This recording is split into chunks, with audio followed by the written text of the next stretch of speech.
అందరికీ నమస్కారం. మేబీ ఈ పాటికి ఈ న్యూస్ అంతా చూసుంటారు. బట్ మీతో కొంచెం డిఫరెంట్గా ఒక చిన్న పాయింట్ యాడ్ చేసి క్లోజ్ చేస్తాం. గతంలో సిబిఐ ఒకటి ఉండేది. దానిని కాంగ్రెస్ బ్యూరో ఆఫ్ ఇన్వెస్టిగేషన్ అనేవాళ్ళు. ఇప్పుడు సిబిఐ ఉంది. దీనిని ఇప్పుడు నేను సెల్ బ్యూరో ఆఫ్ ఇన్వెస్టిగేషన్ అంటున్నాను. ఎందుకు? అరెస్టెస్ లోపలేస్తారు. ఈలోపు నీ పరువు అంతా పోయింది. నువ్వు బయటపడతావు, నానా ఎఫర్ట్స్ పెట్టాలి. ఈలోపు ఇక నువ్వు ఏం ఉండదు ఆడ. ఇంకా గతంలో కాంగ్రెస్ వాళ్ళు ఏం చేసేవాళ్ళు? కేసులు కట్టి సాక్ష్యాలు గ్యాదర్ చేసి కోర్టుకు సబ్మిట్ చేశారు. ఇప్పుడైనా సిబిఐ ముందు కేసులు కడుతున్నారు, అరెస్ట్ చేస్తున్నారు, లోపలేస్తున్నారు.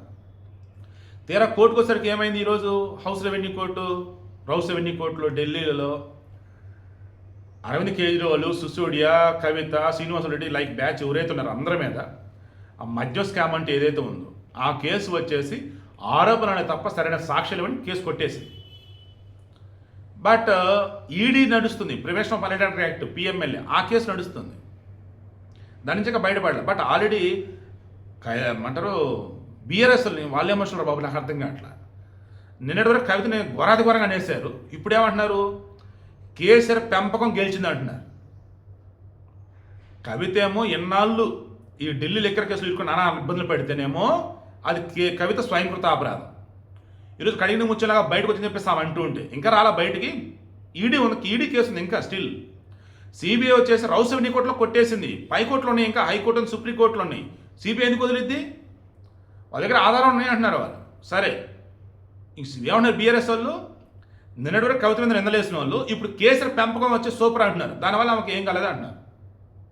సరే, పాయింట్ పోదాం. అరవింద్ కేజ్రీవాల్, నా తప్పు ఏమీ లేదు, నేను అసలు ఏ తప్పు చేయలేదు, కావాలని రాజకీయంగా ఇట్లా బ్లేమ్ చేసుకుని ఆయన ఏడుస్తాడు.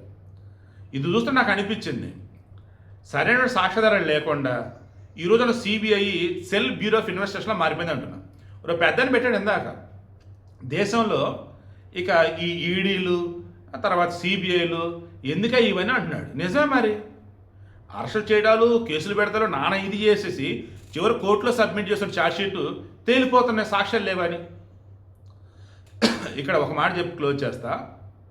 ఇందాక అన్నా కదా, ఎప్పుడైనా కానీ కేంద్ర దర్యాప్తు సంస్థలు అన్నవి స్వతంత్రంగా పనిచేస్తేనే దేశానికి గౌరవం, వాళ్ళు చేసే మంచి కూడా చేయగలుగుతారు.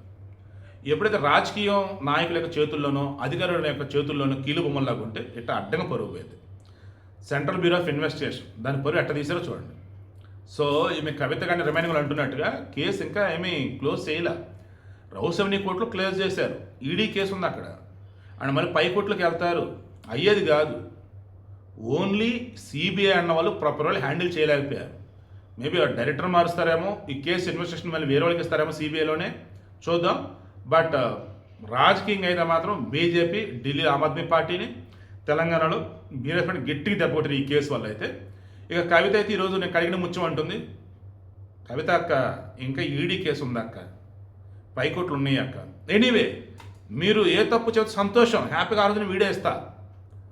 హౌస్ రెవెన్యూ కోర్టులో కేసు కొట్టేగానే ఇక తప్పేమీ లేదని అరవింద్ కేజ్రీవాల్ మీరు అంత అనటం చూస్తూ ఉంటే ఇక్కడైతే కేసు క్లోజ్ అయిపోయింది మీరు అనుకుంటున్నారు. ఆడుంది సిబిఐ, వాళ్ళు ఎందుకు వదులుతారు? వాళ్ళ దగ్గర మళ్ళీ ఆధారాలు అంటున్నారు. మిమ్మల్ని కేజ్రీవాల్ ఎంతమందిని ఇబ్బంది పెట్టారు? వాళ్ళు 4-5 నెలలు ఇబ్బంది పెట్టారు. ఏ తప్పు లేకుండా మీరు రకంగా ఇబ్బంది పెట్టారని అంటే ఊసిద్ది కదా వాళ్ళ మీద, జనం దేశం మీద వాళ్ళ మీద వస్తుంది. మరి వాళ్ళు ప్రూవ్ చేసుకోవాలి కదా వాళ్ళు కరెక్ట్గానే ఉన్నారని. అంటే సాక్ష్యం అంతా సబ్మిట్ చేయాల్సిందే కదా. చూద్దాం రాను రోజులు మరి ఎలా ఉండిద్ది ఏంటో. బట్ మరలా చెప్తున్నా, మన దేశంలో అధికారంలో ఉన్నాడు కేసు పెట్టాలంటే కేసు పెట్టవచ్చు, కేసు ఏం లేదు వెళ్ళిపోరంటే వెళ్ళిపోయేలా చేయొచ్చు. ఎలా తయారైందంటే అనకూడదు, కానీ అధికారం ఉంటే చాలు ఏదైనా చేస్తున్నట్టు తయారైపోయారు. అధికారం లేకుండా చేస్తున్నారు కొంతమంది. ఎందుకు? అధికారం ఉన్న వాళ్ళతో క్లోజ్ రిలేషన్స్. దానివల్లే కొన్ని సందర్భాలు కంపరం పుడుతుంది నాకైతే. ఏంద్ర ఎలా తయారైపోయింది దేశం అని చెప్పి.